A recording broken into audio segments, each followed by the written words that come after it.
Sejam todos muito bem-vindos, eu sou Felipe de Deus e esse é mais um vídeo do canal Vamos Falar de História. Toda vez que falamos sobre Enéas Carneiro, logo vem a imagem daquela figura singular que tinha um discurso político fervoroso.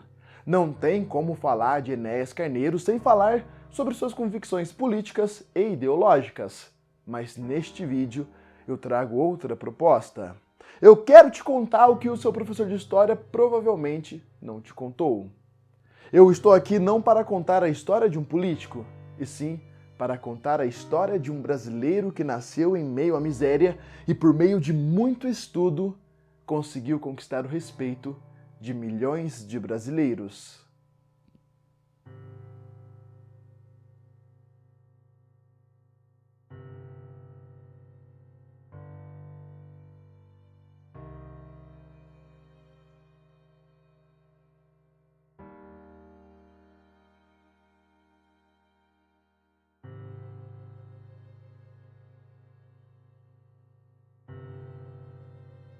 O ano era 1938.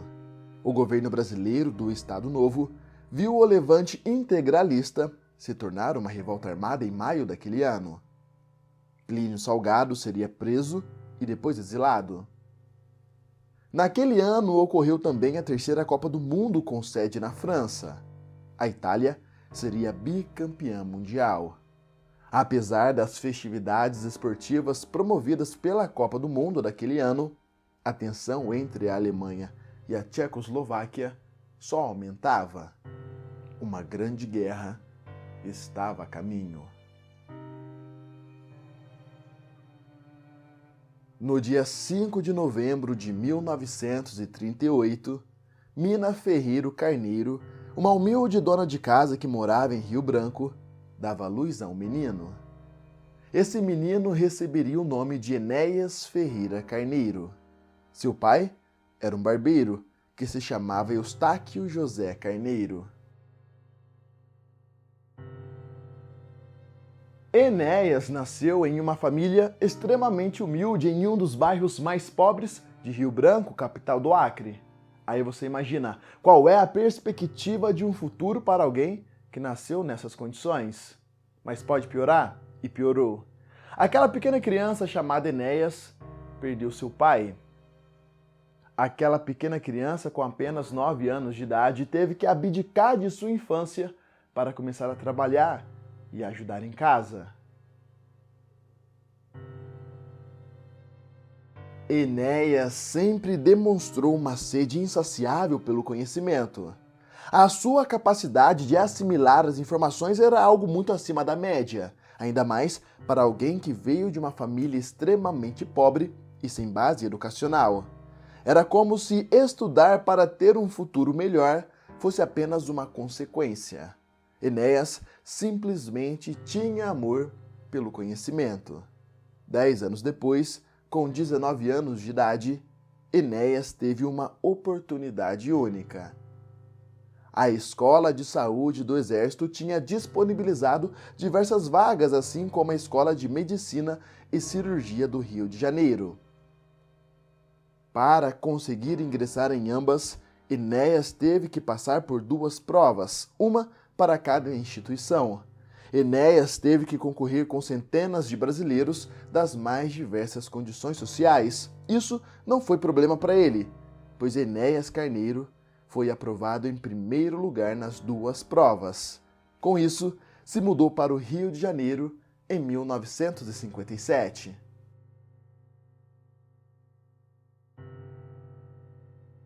Aquela criança que perdeu seu pai, que morava em um barraco junto com a mãe em um dos bairros mais pobres de Rio Branco, aquela pequena criança que teve que abdicar de sua infância para começar a trabalhar precocemente, aquela criança tinha se tornado um grande jovem brasileiro que viu nos estudos a possibilidade de conquistar um futuro melhor para si e para sua mãe. Não se engane achando que Enéas se acomodou, afinal, o conhecimento era o único alimento que matava sua fome intelectual.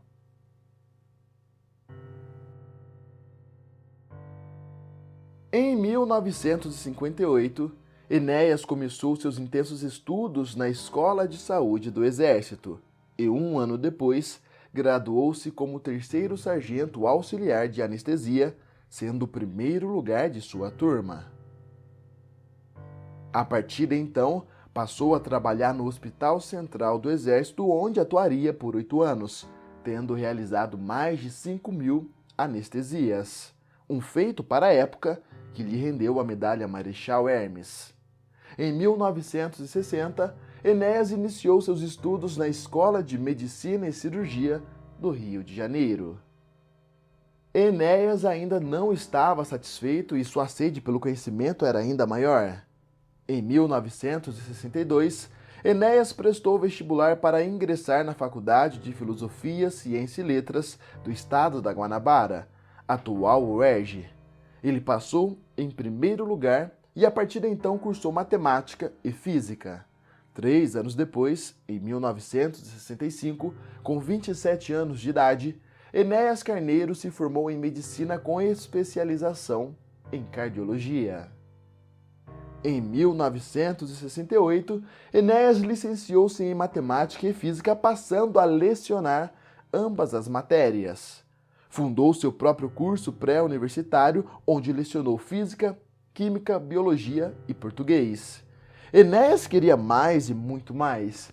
Em 1969, fez o curso de especialização em Cardiologia na Enfermaria da Santa Casa da Misericórdia. Em 1973, já com 35 anos de idade, deu início ao mestrado em Cardiologia na Universidade Federal do Rio de Janeiro, mestrado que se encerraria em 1975. Um ano depois, Enéas recebeu o título de mestre em Cardiologia pela Universidade Federal do Rio de Janeiro. Pois é, aquele pobre menino tinha chegado muito longe até então.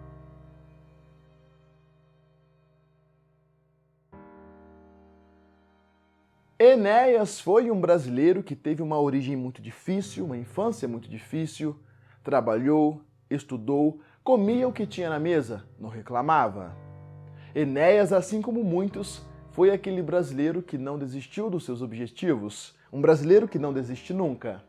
Se você achava que Enéas surgiu do nada na política brasileira, você estava completamente enganado. Inclusive, provei isso nesse vídeo.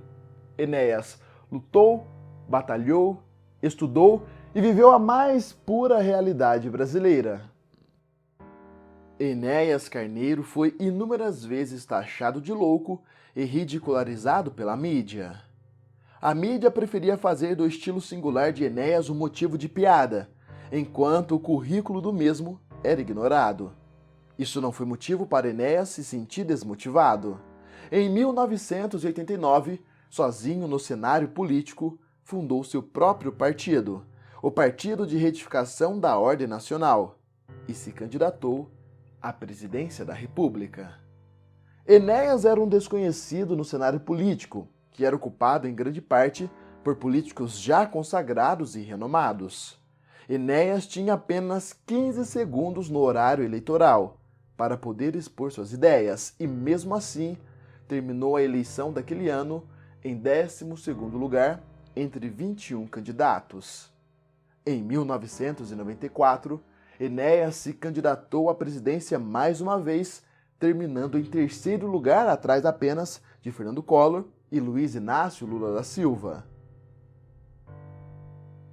Em 1994, Enéas se candidatou à presidência da República mais uma vez, terminando em 3º lugar, atrás apenas de Fernando Collor e Luiz Inácio Lula da Silva. 4 anos depois, Enéas se candidatou pela última vez à presidência da República, terminando em 4º lugar. Em 2002, Enéas então decidiu que iria se candidatar a deputado federal pelo estado de São Paulo. Enéas foi eleito com mais de 1,5 milhão de votos, sendo por muito tempo o deputado federal mais votado da história do Brasil. Esse recorde foi quebrado 16 anos depois, em 2018, por Eduardo Bolsonaro.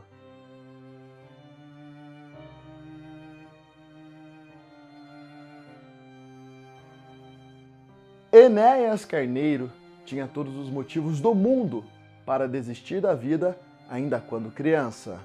Órfão de pai, filho de dona de casa, Enéas viu no estudo a possibilidade de evoluir como ser humano e alcançar todos os seus objetivos. Injustiçado muitas vezes pela grande mídia da época, Enéas se manteve firme com suas convicções. Enquanto o Brasil cegamente dava oportunidade para pessoas de mau caráter que hoje estão sendo julgadas pelos seus crimes, Enéas Carneiro usava seu conhecimento para tentar mostrar para os brasileiros que o Brasil poderia ser um lugar muito melhor. Sabia que se você adquirir algum dos nossos produtos, como essa camisa homenageando os nossos bravos soldados da Força Expedicionária Brasileira, você vai estar ajudando diretamente o nosso canal a continuar trazendo conteúdo de qualidade para o YouTube? Visite nossa loja oficial e conheça nossos produtos voltados inteiramente para a história. Link na descrição.